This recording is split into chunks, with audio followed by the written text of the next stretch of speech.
ซื้อดอกไม้มาสิปลูกก็ซื้อดินได้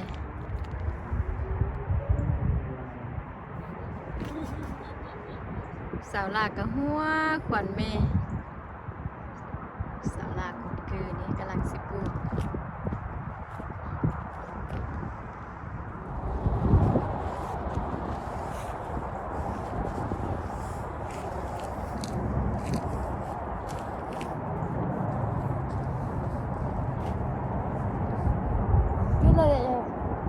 ข้าลงบีบ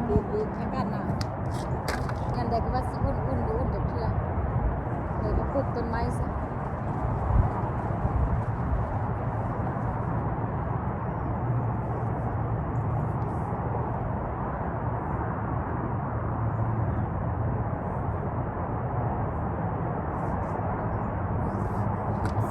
ใส่อีกใส่นี่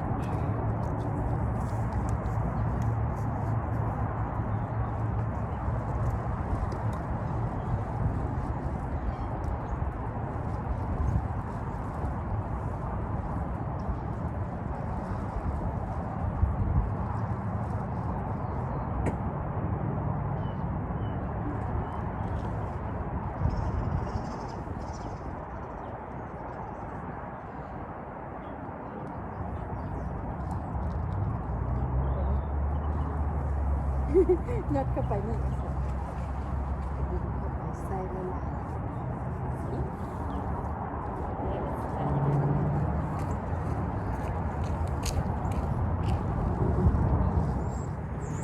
มื้อนี้มีนะผู้ช่วยได้มื้อนี้นะ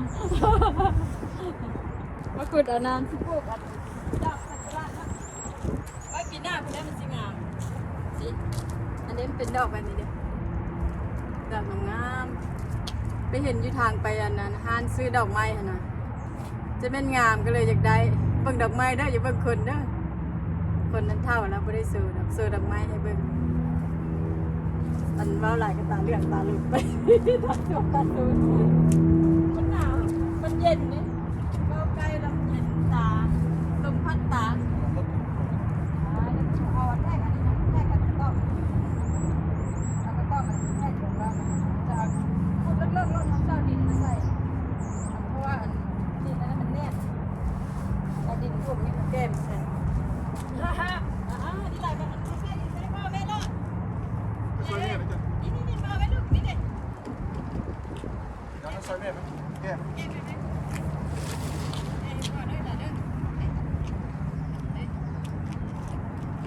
สาวลากันใส่ได้เด้อแน่ดินไปให้พ่ออีกเด็กมาบางคน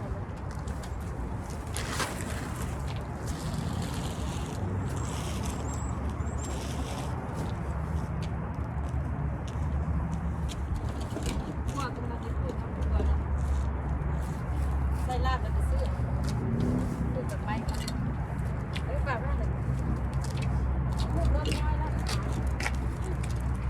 ก็เริ่มเย็นโอเคปะเอาขี้ดินไปพอกใส่ก่อน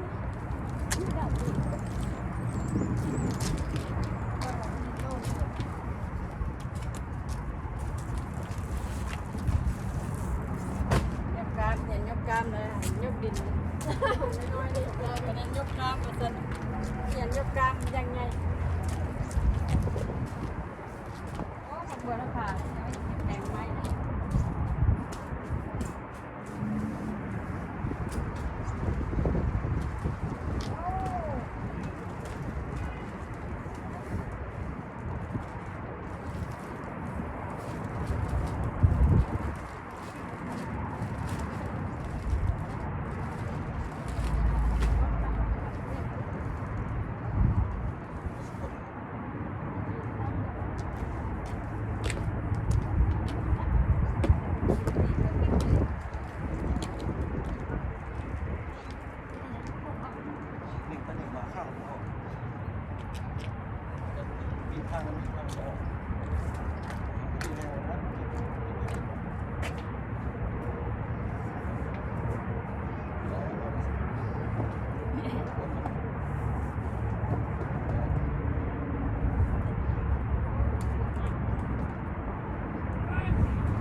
สักวันหนึ่ง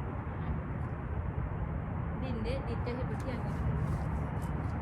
ดินจะเฮ็ดบ่เที่ยง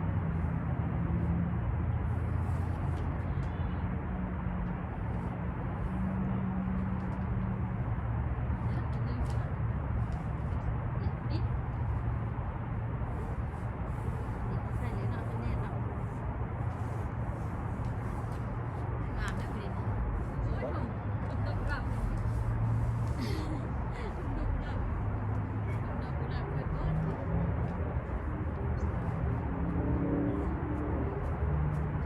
โอ้ยดอกกุหลาบยับเลยเราใส่ใจ เนี่ยดอกกุหลาบ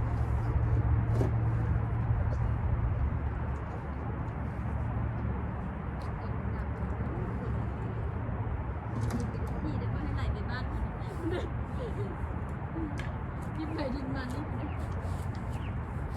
ตายแล้วหอบไปน้ำด้วยนี่แล้วก็นี่เป็นน้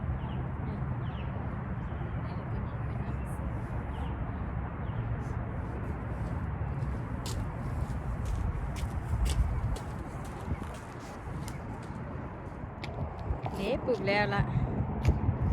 วันนี้พอซ้ำนี้ก่อนวันนี้หนาวหลายละอากาศเย็นเย็นค่ำมาแล้วเย็นปีหน้าเพิ่นแล้วสิออกกลุ่มงามๆปีหน้าดอกเป็นหยังค่ะหอมบ่ฮู้แล้วเอ้ยซากุระว่าซั่นนี่เป็นมะเขือผักบัวละพาผักสี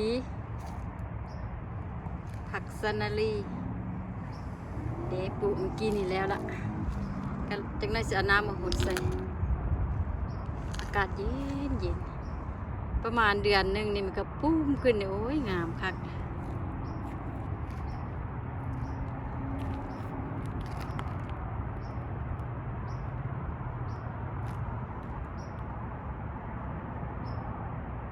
จะได้ดอกกุหลาบก็ออกมา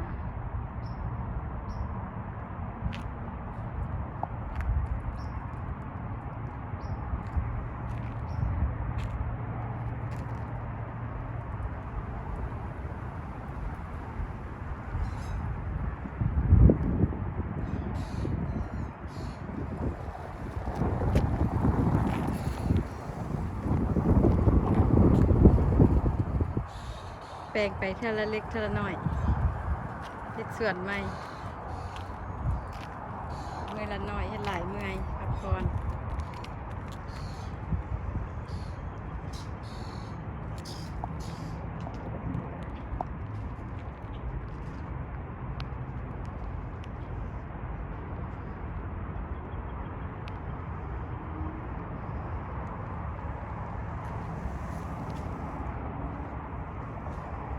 ดอกกุหลาบกำลังปงยอดยังจุ่มนี่ว่าได้ปลูกมื้ออื่นยังสิปลูกมันหนาวละอากาศเย็นสิขึ้นเข้าไปในเรือนกันตอนนี้เป็นดอกสีขาวสิไปซื้อมาใส่ใหม่อีก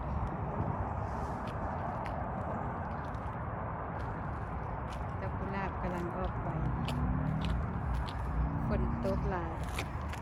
ดอกไม้น้อยๆนี่อันฝนตกหลายสงสัยเข็มบ่อยากเป็นเศร้าๆฝนตกห้ามหลาย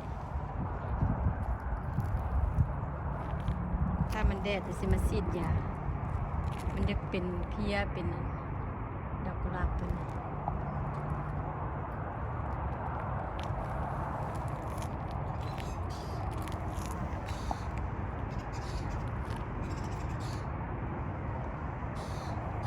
หอมปลอมเกิดเองแก่น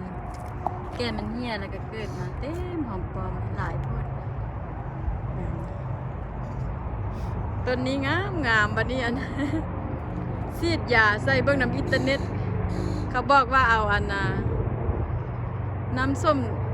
กับอันนั้นน้ำยาล้างถ้วยใส่แล้วมาซีดว่าซั่นโอ้ย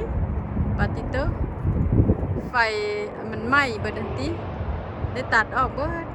แต่สิได้กำลังออกดอกบักหลายๆได้นี่ออกตูมออกบักหลายก็เลยตัดออกสิโอเคอยู่ที่บัดนั้นสิปลูกใหม่อยู่ที่บ่โอ้เป็นตาเฮ็ดนะ บ่ฮู้จักเฮ็ดแล้วก็ห้าวเฮ็ดไปน้ำเขา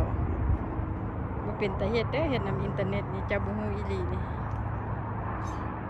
ส่วนก็ยังสิหกพุ่นน่ะสิแปลงออกเบิดแถวนี้ล่ะสิปลูกผักใส่ใน ยังแถวเบื้องนี่ก็โฮกหลายยังส่วนเบื้องนั้นยังผ่านได้เฮ็ดเพื่อส่วนเบื้องนี้เอาผักอันอยู่ในมาออกมาผักสะเม็กผักอย่างออกมาไว้ยังผ่านได้เมียนค่ะก็จัดหน่อยหนึงเมื่อยพักผ่อนใบขี้เล็กก็ยังเหี่ยวอยู่อันนี้ใบหมอน้อย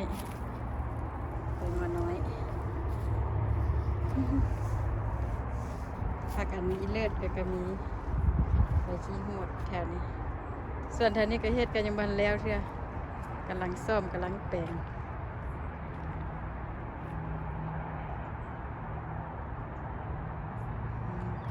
นานผักกันจองจะได้กันสิออกละจะได้ออกผักกันจองออกแล้วก็สิไปเอาปลามาปล่อยใส่บ่ให้อันตูยูมาไข่มันกินไข่ยูดอกสีฟ้านะงามอันนี้นอนละอันนั้นยังไม่สวยพัชีบานยังไม่แรงแล้วก็นอน